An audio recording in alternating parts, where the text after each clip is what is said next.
The upper Midwest is digging out from a monster spring snowstorm that took down trees and left thousands of people without power.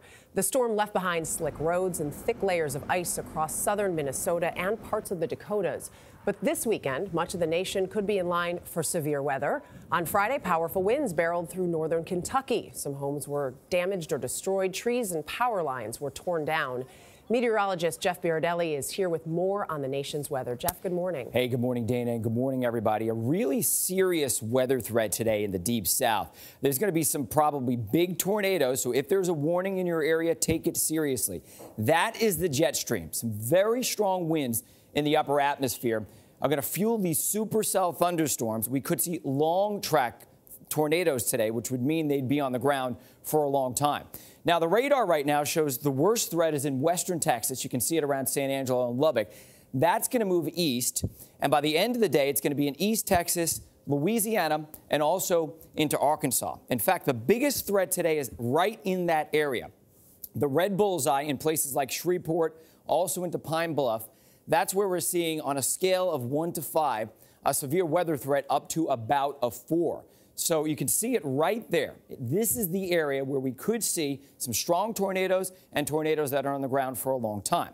Now, tomorrow, this whole threat shifts east and it broadens out. So it's not quite as severe, but still a threat for severe weather tomorrow with wind and hail. Looking at future radar, we're going to start the threat today in West Texas, and then those storms are going to start to move towards the east. The worst of it, Louisiana into Arkansas late this afternoon and this evening. That threat shifts east into places like Nashville and Birmingham overnight tonight. And then tomorrow, probably not quite as severe, but that moves into the Carolinas. So today, really big weather threat, possibly some very strong tornadoes, and potentially on the ground for quite a while. Louisiana and southern Arkansas pay very close attention today. Jeff, I was in Minnesota when that snowstorm was about to hit, and people were shocked. Why such a late storm? Right, so 30 inches of snow in parts of South Dakota in April. And one of the reasons is that climate change is starting to impact what's happening here in the mid-latitudes. What happened is it's been very warm in the Arctic for the past month or so. In fact, record-shattering warm in parts of Alaska.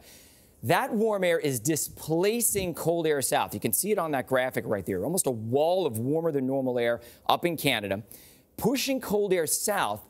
And at this time of year, you have all that warm, moist air surging north from the Gulf of Mexico. So that forced contrast exploded and kind of deepened that storm and made it stronger. So this is just one way in which climate change is impacting us already. One other way is we've seen a lot of record rainfall and record snowfall in the upper Midwest.